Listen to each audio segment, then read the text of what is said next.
예, 수업 시작하도록 하겠습니다. 안녕하십니까. 자, 반갑습니다. 오늘부터 13회에 걸쳐가지고 이제 형사소송 담당한 오지연 선생님입니다. 오늘 아침부터 목이 잠겼죠? 좀 있으면 풀어질 텐데 자료 하나 나눠드렸는데요. 이것 좀 잘 넣고 좀 생각 좀 하시면서 이제 공부할 때마다 한 번씩 펴서 보세요. 이게 이제 저는 이제 절친한 선생님 자료인데 내놓으라 그래서 잡아왔고 일단은 우리가 형사소송은 이제 실체법과 달리 절차법입니다. 그러다 보니까 우리가 지금 어디 부분을 공부를 하고 있는지 그리고 어떤 절차 속에서 있는지를 좀 생각을 해야 돼요. 이건 이제 형사소송뿐 아니라 민사소송도 마찬가지입니다. 절차법은 우리가 좀 익숙치가 않아요. 그래서 내가 지금 어디 부분을 하고 있는지를 꼭 생각하면서 실제 제가 자기 스스로가 피해자가 됐다 또는 피고인 됐다 생각을 해가면서 한 번씩 해보세요. 그렇다고 실제에서 피해자 피고인 될 필요는 없고 어쨌든 가상적으로 한번 하시고요. 근데 뭐 형법 할 때도 농담처럼 얘기했지만 학교 갔다 온다 그러잖아요. 그래서 전과자들이 절차를 잘 알아. 훨씬 잘 알아요, 우리보다. 그래서 이쯤 되면 내가 뭐 한번 적부심 청구하면 되겠구만? 뭐 이런 것도 알고 또 한참 하다가 이 정도에서 이 증거 정도 채택하면 되고 내가 무슨 심판이니까 뭐 이거 자백 할까 말까 뭐 이런 거 다 알아요. 근데 이제 우리는 그걸 이제 수업용으로 배우다 보니까 이게 좀 익숙하지 않을 거예요. 근데 자꾸 생각해 가면서 좀 그렇게 공부해 주시기 바라겠습니다. 자, 형사소송 이제 절차도 한번 잠깐 펴보시면요. 이제 설명을 해봐야 되는데 우리가 뭐 절차법이다 보니까 이렇게 쭉 절차가 있죠. 그래서 이제 원래 맨 처음에는 바로 이제 수사 들어가는 게 아니고 물론 이제 범죄 혐의가 완벽하면은 주관적 혐의라도 있으면 바로 이제 수사에 들어가지만 이제 풍문이라던가 뭐 이런 게 있었을 때는 내사 단계가 일단 있습니다. 내사 단계. 그래서 이때도 이제 불러와야겠죠. 임의동행 형식으로 하거나 잠깐만 출석해 주세요. 뭐 이런 소문이 있어서 확인하려고 합니다. 했었을 때 나온 사람이 피내사자예요. 피내사자. 근데 이 내사 단계에서는요. 형소법상의 절차가 인정되지 않습니다. 형사소송법상의 절차 보장이 없어요. 형사소송법상의 절차 보장이 없어. 그러다 보니까 일단은 사실상 수사 바로 들어가도 되는데 어떻게 하는 경우가 많아요? 피내사자 형식으로 불러가지고 일단 이것저것을 묻거나 조사하는 이런 경우가 많습니다. 그래가지고 우리 판례가요. 이제 좀 이따 바로 이제 말씀드리겠지만, 자 내사 단계 다음에 들어온 게 이제 진짜 수사 단계가 되는 건데 인지가 있어요. 인지. 우리가 이제 뭐 저거 뭐죠? 어디 뭐 수험 접수하고 그럴 때 인지 내는 그 인지 말고 이건 이제 알아냈다 이거죠. 알아냈다 이건데 검사도 스스로 인지 이거 작성해야 됩니다. 그리고 이제 밑에 이제 사법경찰관이나 사법경찰리는 인지 보고서를 작성합니다. 그래서 형식적으로는 이 인지 절차가 있게 되면 이제부터 수사 단계에 접어들게 되는데 아까 말한 대로 뭐라고요? 수사기관에서 일부러 형사소송법상의 절차 보장을 받지 않는 이런 내사 단계에서 조사라는 그런 경우가 있어요. 그래가지고 나중에 보면 알겠지만 우리 판례가요. 일단 혐의를 가져버리면 주관적 혐의라도 요놈이 범죄를 범한 놈 맞구나 이런 생각이 들었었을 때는 비록 내사 단계라 할지라도 실질적으로 뭐로 봐버리는 거예요? 수사 단계로 봐버리는 거야. 그러다 보니까 대표적으로 뭐가 있다? 진술거부권이라던가 기타 이제 뭐 변호인과의 적경교통 이런 것들이 침해됐어. 그런 경우에는 내사 단계에서 뭔 작성된 조서 같은 게 있을 거 아니에요. 서류들. 그런 걸 전부 위수증으로 날려버립니다. 위법 수집 증거로 해가지고 날려버리기도 합니다. 그래서 일단은 혐의가 있어버리면 비록 내사 단계라 하더라도 실질이 수사로 봐버립니다. 실질이 수사 단계로 봐버린다. 이런 것 좀 생각하시고 다만 우리 판례가요. 유일하게 형사소송법상 절차 보장을 못 받는 내사 단계지만 인정한 게 하나 있습니다. 임의동행 형식으로 피내사자 같더라도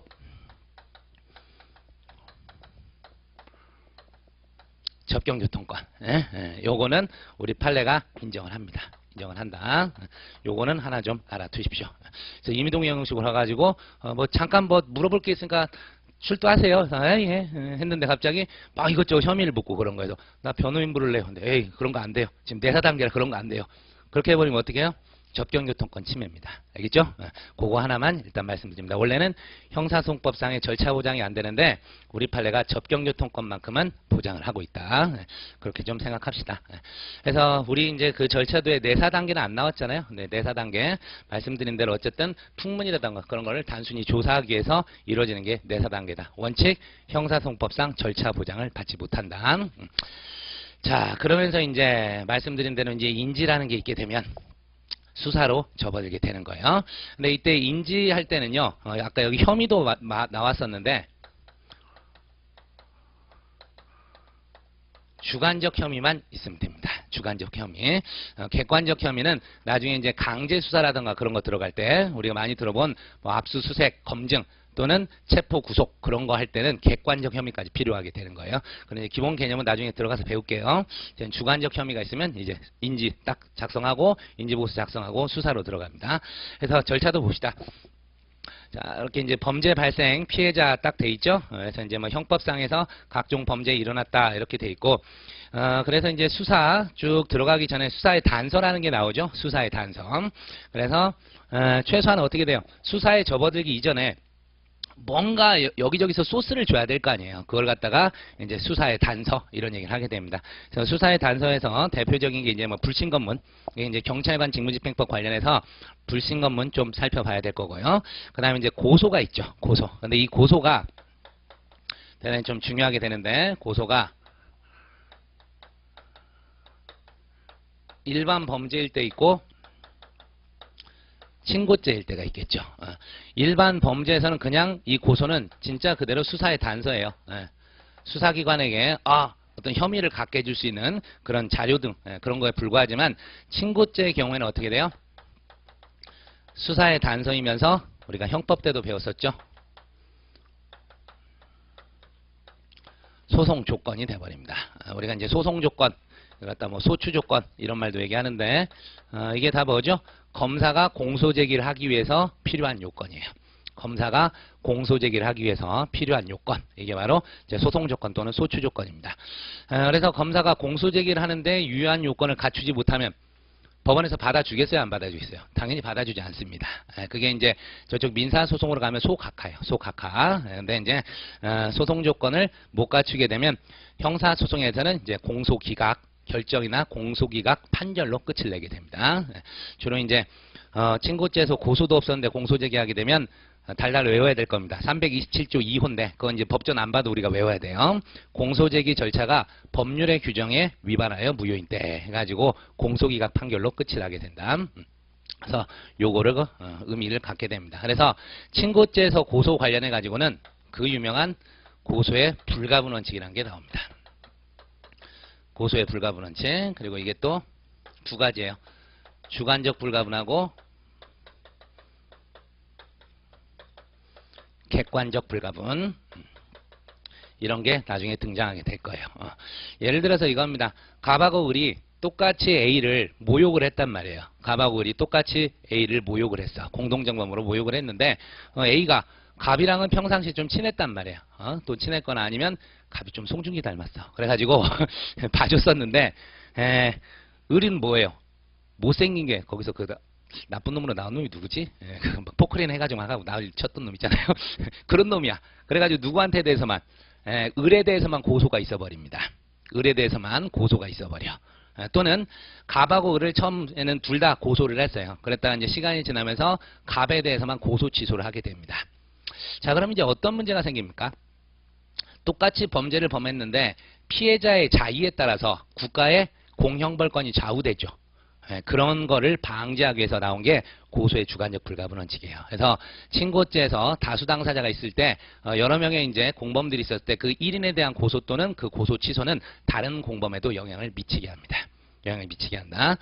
다만 이제 우리가 형법에서도 배웠던 거 한번 생각해 보세요. 공정거래위원회 사건 또는 명예훼손죄 같은 데서 이런 고소의 주관적 불가분 원칙 유추 적용합니까? 안 합니까? 안 합니다. 그게 이제 왜냐하면 이 고소의 주관적 불가분 원칙이 그렇게 좋은 게 아니에요. 피고인 측에서는 따지면은 어떻게 되죠? 아까 갑하고 을이 있었을 때 갑에 대해서 고소, 만약에 을에 대해서만 고소가 있었다 쳐보세요. 을에 대해서만 고소가 있으면 갑은 속으로 막 쾌재를 부르고 있겠죠. 그래, 역시 잘생기고 봐야 돼. 이런 생각을 하고 있었을 건데 갑자기 뭐예요? 수사기관에서 야 너도 고소 있는 거야. 뭔 소리야? 이런 얘기를 할 거 아니에요. 이해돼요? 그렇기 때문에 피고인한테 그렇게 좋은 게 아니야. 그러다 보니 피고인에게 불리한 이러한 조항들을 유추 적용하는 건 허용돼요, 안 돼요? 안 되잖아. 그래서 이제 우리 형법 판례에서도 유추 적용 금지 원칙에서 공정위 사건 그런 게 나오는 거예요. 공정위 사건이 즉시 고발 사건이라고 유관기관에 즉 공정위에 고발이 있어야만 검사가 공소시효가 가능한 거거든. 그런 쪽에서 나오는 겁니다. 반의사불벌죄도 뭔가 아시죠? 반의사불벌죄에서도 마찬가지예요. 그래서 뭐 법정대리인 동의 뭐 이런 거 등등등 나오게 되는데 어쨌든 좀 생각을 해두십시오. 고소의 주관적 불가분 원칙. 이거는 명문이 있어요. 명문이 있는데 이거는 명문이 없어요. 명문이 없다. 그래도 일단 우리 통설하고 판례가 객관적 불가분도 인정을 합니다. 근데 중요도는 주관적 불가분이 훨씬 좋아요. 예전에 이제 객관적 불가분 관련해 가지고 간통이 있었을 때는 얘들이 막 날아다녔어요. 근데 간통죄가 사라졌어. 그래서 중요도가 좀 많이 떨어졌습니다. 그래서 뭐 일단 고소의 주관적 불가분 나중에 자세히 한번 정리해야 됩니다. 이런 것들 고소 관련해서 한번 살펴봤습니다. 그래서 이제 수사의 단서에서 불신검문, 고소 이런 게 있고 그러다가 자 일단 이제 수사 들어왔어요. 인지해가지고 들어왔었을 때 밑에 써 있는 것처럼 범인이 도망을 가네요. 그럼 어떻게 해야 돼요? 이놈을 신병을 확보를 해야죠. 신병을 확보해야 얘한테 피의자 신문을 하건 조사를 하건 할 거 아니야. 그래가지고 이놈이 도망 다녔을 때는 체포 절차가 있습니다. 체포 기본적으로 통상 체포가 영장에 의한 체포입니다. 영장에 의한 체포 그리고 긴급 체포 요건 갖췄을 때 되는 거고 현행범 체포 이런 것도 있죠. 그 다음에 이제 어떻게 돼요? 체포했었을 때 수사기관이 체포하려고 존재하는 게 아니에요. 일단 어쨌든 수사기관은 범죄 혐의 입증을 통해 가지고 검사한테 넘기는 거예요. 검찰에 넘겨서 검사가 공소제기를 하게 만드는 거예요. 그렇기 때문에 일단 체포를 했다가 혐의가 이제 확실해. 그럼 어떻게 해요? 잡아놔야죠, 확실히. 체포영장은 해봐야 그렇게 기간이 없어요. 그래서 48시간 이내 기본적으로 구속영장을 청구를 해야 됩니다. 그래서 이제 구속을 합니다. 구속을 해가지고 바로 수사를 들어가는 게 아니죠. 아까도 얘기했잖아요. 뭐 적부심 청구한다고. 그래서 영장 실질심사를 여기서 청구합니다. 먼저 이때는 체포해서 구속영장 청구를 했었을 때 구속적부심사가 한 번 있고요. 그 다음에 구속되었었을 때 그 다음에 다시 영장 실질심사 다시 거꾸로입니다. 영장 실질심사부터 한 번 하고 그 다음에 잡혀온 다음에 다시 구속적부심을 청구를 할 수가 있는 겁니다. 일단 그렇게 알아두시고 실질심사를 한번 거치게 되고 그리고 나서요. 또 이제 증거를 갖다가 어떻게 해요? 지는 잡혔더라도 애들 똘마니 시켜가지고 숨기고 인멸하거나 이럴 가능성이 있죠. 그래서 필요한 게 뭐죠? 압수수색입니다. 그래서 신병을 확보하는 것은 체포 구속이고요. 증거를 확보하는 게 바로 압수수색이에요. 압수수색. 그래서 압수수색을 할 때는 기본적으로 우리가 헌법 12조에서 영장주의 이런 걸 이제 규정하고 있기 때문에 당연히 지방법원 판사가 발부한 영장에 의해서 압수수색을 하는 게 원칙입니다. 원칙이에요. 그래서 사전영장 써있죠. 그래서 이제 유효기간 이런 게 나오는데 나중에 중요한 것들을 살펴볼게요. 그리고 나서 이제 어떤 경우 등이 있을까요? 만약에 긴급체포를 막 했어. 긴급체포를 했는데 요놈 잡아가 봐야 얘 똘마니들이 옆에서 보고 있다가 아이고 우리 대빵 잡혔다 어떡하지? 애들이 어떻게 하겠어요? 야 우리 대빵 집에 가가지고 그 증거들 빨리 찾아서 없애버리자. 이런 경우도 있겠죠. 그리고 또 현행범 체포를 했었을 때 지가 지금 뭐 대마를 소지하고 있거나 그랬었을 텐데 이걸 어떻게 해요? 막 인멸하거나 그럴 거 아니에요. 순간적으로. 또 범죄 장소 같은 경우에도 마찬가지입니다. 그래서 우리 형사소송법 216조, 217조 여러분이 거기는 정말 아주 보석함 이렇게 좀 모시듯이 신주단지 모시듯이 열심히 봐야 될 조문들이 있는데 그게 영장 없는 압수수색 검증입니다. 사전에 영장 없이도 압수수색 검증할 수 있는 게 우리 형사소송법 216조에 쭉 돼 있어요. 그래서 기본적으로 이제 체포 현장에서 압수수색 검증, 범죄 현장에서 압수수색 검증, 그리고 영장 집행할 때 구속 현장에서 압수수색 검증 이런 것 등이 있습니다. 자, 그런데 그렇더라도 기본적으로 어떻게 해야 됩니까? 뒤에 사후영장은 받아야 돼요. 우리가 영장주의가 사전영장 이거에 예외가 있을 뿐이지 영장 없이도 가능한 건 사실상 없습니다.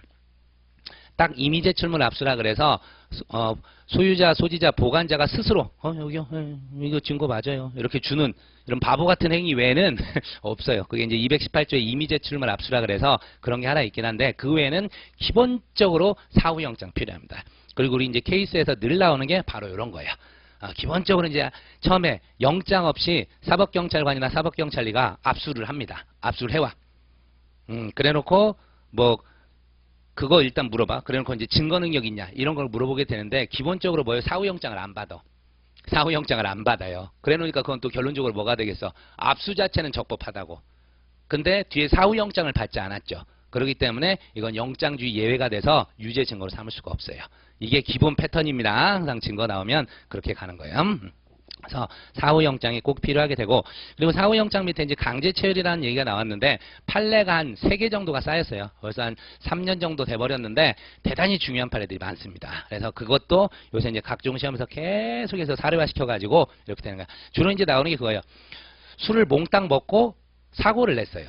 사고를 냈어. 그래서 뻗었어. 자, 경찰관이 들이대가지고 음주 측정기 할 수가 있을까요? 우리가 이제 음주 측정할 때는 기본적으로 호흡기 됐을 때 어떻게 해요? 확 불어넣어야 돼. 혹 안 하면 이게 표시가 안 나요. 그래서 맨날 경찰들 그 TV 나오잖아. 더더더더더더 하고 피의자를 어떻게 해요? 제가 안 돼요. 맨날 이런 얘기하고 있잖아. 그래서 그게 안 돼. 그런 상황에서 이제 할 수 있는 방법이 뭐야? 시간 지나면 혈중 알코올 농도가 떨어질 거 아니야. 그래 놓으니까 이 사람을 분명히 막 술 냄새도 엄청 난다고. 막 주변에서 막 알코올 냄새 막 펄펄 띄고 뭐 이런 상황이라고. 그럴 때 꼭 필요하잖아. 음주 혐의 입증을 해야 되니까. 그래서 예전에 막 사경들이 대충 해서 그냥 체열 받아낸 거야. 간호사 시켜서 의사 시켜가지고 좀 체열 좀 해주세요. 해가지고 받아서 제출하고 그랬었던 거예요. 그게 강제 체열이에요. 사람 몸에서 피 뽑는 거라고 따지면 그냥 단순히 물건 수색하는 것보다 훨씬 심한 거라고. 그래서 여기에 대해서 이제 우리 판례가 다양한 의견을 제시했는데 어쨌든 그런 피의자 스스로 동의 없이 체열해 간 거 전부 영장주 위반입니다. 기본적으로는. 그래서 이제 그런 거 쭉 봐야 되고요. 그리고 이제 체포구속 압수수색까지 얘기했고, 그 다음에 이제 수사 딱 들어가가지고 봅시다. 수사 단계에서 지금 그렇게 가는 건데, 가장 중요한 게 뭐예요? 일단 신변 확보했으면 피의자 신문을 해야겠죠? 피의자 신문을 하는데, 첫 번째 뭐부터 해줘야 돼? 첫 번째, 진술거부권을 고지해줘야 됩니다. 진술거부권 고지해가지고, 헌법에서는요, 자신에게 불이익한 사실만 거부하도록 돼 있는데, 우리 형사소송법은 유불리 나눠놓지 않고 있습니다. 유불리 나누지 않고서는 일체 신문 거부할 수 있게 그렇게 해놨어요. 그래서 너 잘생겼다? 말 안 해도 돼. 이름이 뭐야? 네가 아버지 뭐 하시노? 말 안 해도 돼요. 그런 거 아무것도 얘기하지 않아도 된다. 형사소송은 그렇게 됩니다. 그리고 이제 진술거부 못지않게 중요한 게 바로 뭐예요? 변호인의 참여예요. 이게 이제 변호인의 참여권, 여기 관련해서도 기본적으로 이제 나와요. 판례도 몇 개가 있기 때문에 변호인 참여 해줘야 돼. 물론 변호인 참여 기회만 보장하면 돼요. 내가 변호인 선임 안 했어. 그럼 어떻게 돼? 변호인 오고 싶어도 올 수 있어 없어? 없죠? 그래서 변호인 참여에 기회만 부여하면 돼요. 이제 그런 것 좀 보시면 되고, 그 다음에 이제 특히 이제 체포, 특히 구속됐었을 때는 뭐 변호인과의 접견 교통권입니다. 변호인과의 접견 교통권이 대단히 이제 중요한 테마로 가게 되는 것이고, 이런 경우도 있어요. 접견 교통권 이제 침해에 대한 구제 방법을 논하라 해가지고 대단히 잘 나오는 논점 중에 하나인데, 어떻게 되죠? 만약에 관악경찰서에 지금 자신을 변호인으로 선임한 자가 지금 수감돼 있다는 걸 알고 있어. 잡혀 있다는 걸 알고 있어요. 조사받고 있다는 걸. 그래서 변호인이 변호사가 관악경찰서를 딱 갔습니다. 그랬더니 저기 보여주면서 저 누구 변호인 지금 선임돼 가지고 이 사람 접견교통하러 왔습니다. 그랬더니 그 동작경찰서 갔는데요. 예. 가요. 갔어. 저기 관악에서 이쪽으로 온 사람 누구 접견교통하러 왔는데요. 그랬더니 이번에 또 뭐라 그래요? 그 영등포 갔는데요. 이제 계속 뺑뺑이 돌린다고. 이렇게 되면 실질적으로 접견교통권이 보장돼요, 안 돼요? 안 되죠. 이게 바로 구금장소의 임의적 변경이에요. 구금장소의 임의적 변경이라서 그런 것도 접견교통권 침해 하나에 해당합니다. 그래서 다양한 사례들이 나오게 되는데, 이런 이제 접견교통권이 침해됐었을 때 어떠한 구제 절차가 있느냐, 현행법상 구제 절차 있느냐, 이런 건 단문으로도 꼭 대비를 하셔야 됩니다. 그래서 나중에 한번 살펴봅니다. 그리고 접견교통권이 침해된 상황에서, 또는 변호인의 참여권이 침해된 상황에서, 또는 진술거부권이 고지되지 않은 상황에서 이루어진 피의자 신문, 이 자체가 뭐가 되죠? 위법한 수사 절차입니다. 그러면 그 속에서 만들어진 각종 조서라던가 그걸 통해서 어떤 확보하게 된 증거 등은 다 뭐가 되겠어요? 위법 수집 증거가 되는 겁니다. 그래서 그것도 증거 능력이 날아가게 되는 거예요. 날아가게 된다. 이제 문득 그런 생각을 할까요? 형사소송 처음 하시는 분들이 이런 생각해요. 그럼 수사기관은 뭐 하라고? 웬만하면 위수증으로 다 날리냐? 이런 생각하는데, 자, 우리가요, 형사소송법은요, 피해자를 위해서 있는 법이 절대 아닙니다. 피고인을 위해서 있는 법이에요. 피의자나 피고인을 위해서 있는 법이지 절대 피해자를 위해서 있는 법이 아니에요. 그러니까 그런 건 나중에 국회의원 돼서 법을 바꾸세요. 그래서 우리 그냥 있는 대로 가셔야 되는 겁니다. 대신에 거꾸로 생각해봐요. 물론 이제 죄를 범하긴 범했지만 자기도 이제 어쨌든 여러 정황이 있을 거 아니야. 우리는 이제 유죄자 필벌 이런